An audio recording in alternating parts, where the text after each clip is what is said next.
کہ ناظرین اکرام خیریت سے ہوں گے۔ ناظرین اکرام، یہ آج کا ہمارا جمعرات کے دن جو لائیو سوال جواب پروگرام ہوتا ہے، یہ اس کا 5واں ایپیسوڈ ہے، اور ہفتے بھر میں ہمارے پاس جو سوال جواب آتے رہتے ہیں، اس مجلس کے اندر انہی سوالات کے جوابات کو ہم حل کرتے ہیں، تھوڑا تفصیل اور ڈیٹیل کے ساتھ میں ان جوابات کو دینے کی کوشش کرتے ہیں۔ تو بڑے انٹرسٹنگ، بڑے معلومات والے نالجبل سوالات ہیں، جس سے انشاءاللہ آپ کو بہت فائدہ ہوگا۔ تو یہ جوابات آپ خود بھی سنیے اور دوسروں کو بھی شیئر کیجیے، تاکہ دوسرے احباب کے علم میں بھی اضافہ ہو۔ چلیے دیکھ لیتے ہیں کہ آج کا پہلا ہمارا سوال کیا ہے۔ ناظرین، پہلا سوال ہے جو ایک بھائی کی طرف سے ہے۔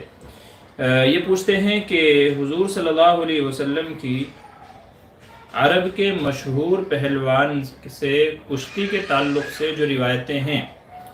آیا یہ روایتیں واقعتاً ثابت ہیں یا نہیں؟ یعنی بعض روایت میں یہ آتا ہے کہ حضور صلی اللہ علیہ وسلم نے عرب کے ایک مشہور پہلوان سے کشتی کی تھی اور کشتی میں اس کو ہرا دیا تھا، تو آیا حقیقت میں یہ بات ثابت ہے یا نہیں؟ ایسا کوئی واقعہ ہوا تھا یا نہیں؟ کیونکہ بعض لوگوں کو یہ کہتے ہیں کہ سنا ہے کہ یہ واقعہ جھوٹ ہے، من گھڑت ہے، تو صحیح بات کیا ہے؟ تو ناظرین، اس کا جواب یہ ہے کہ جی ہاں، نبی کریم صلی اللہ علیہ وسلم کا عرب کے رکانہ نامی مشہور پہلوان، جو پہلوانی میں کشتی میں مہارت رکھتا تھا اور جسے 1000 مردوں کے برابر سمجھا جاتا تھا کہ 1000 کا مقابلہ وہ اکیلا کر سکتا ہے، اتنا بڑا بہادر، نامور اور نامچین یہ پہلوان تھا رکانہ۔ تو اس کے ساتھ نبی کریم صلی اللہ علیہ وسلم کی کشتی ہوئی ہے، اور آپ صلی اللہ علیہ وسلم نے اس کو 3 دفعہ ہرایا، 1-2 مرتبہ بھی نہیں، 3 مرتبہ اس کو چت کیا ہے۔ چنانچہ اس سوال کا جواب دیتے ہوئے جامعہ بن نوریہ ٹاؤن کا ایک فتویٰ ہے، جواب کے تحت میں لکھتے ہیں، جب اس کے تعلق سے پوچھا گیا کہ کیا یہ واقعہ حدیث سے ثابت ہے کہ نہیں، تو جواب ہے جی ہاں، احادیث میں اس واقعے کا تذکرہ ملتا ہے کہ رکانہ نامی پہلوان نے اسلام لانے سے پہلے ایک موقع پر رسول اللہ صلی اللہ علیہ وسلم کو ایک بکری کے بدلے کشتی لڑنے کا چیلنج دیا،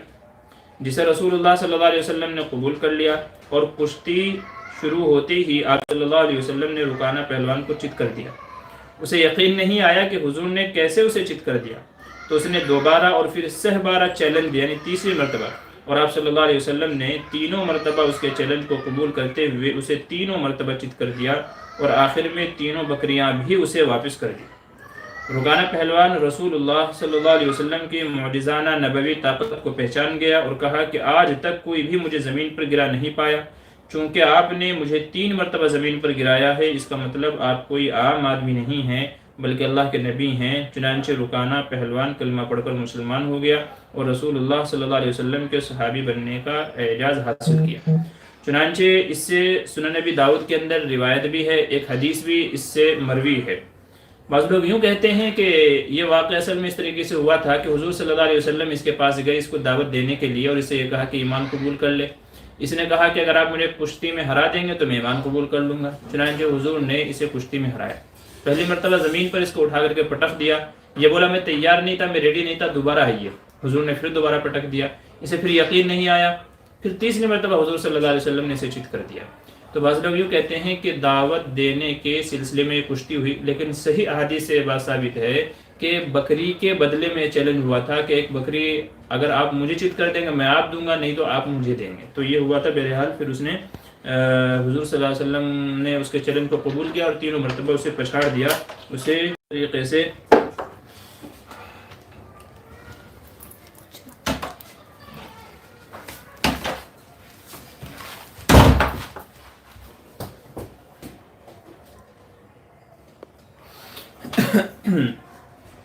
جی ہاں۔ تو ناظرین اکرام، یہ جامع معمر بن راشد، اس کے اندر بھی اس کی روایت ہے۔ تو کئی ساری احادیث کی کتب میں یہ واقعہ بھی مذکور ہے، اور اس سے منقول کچھ روایتیں، کچھ احادیث ہیں، ان کا بھی ذکر کیا گیا ہے۔ تو یہ بات صحیح ہے کہ رکانہ نامی پہلوان سے حضور صلی اللہ علیہ وسلم نے کشتی لڑی تھی، اور آپ نے کشتی میں اسے چت کر دیا تھا، اور آپ کو یہ معجزہ دیکھ کر کے اس نے ایمان قبول کر لیا تھا۔ یہ تھا آج کا پہلا سوال۔ جی ہاں ناظرین، دوسرا سوال ہے آج کا اکبر ہاشمی پونا والے، ان کے تعلق سے۔ اکبر ہاشمی شاید آپ نے نام سنا ہوگا، آج کل بڑے بدنام ہو رہے ہیں یوٹیوب کے اوپر میں، اور اسلام کے بارے میں غلط فہمیاں پیدا کر رہے ہیں، لوگوں کو مغالطے میں ڈال رہے ہیں۔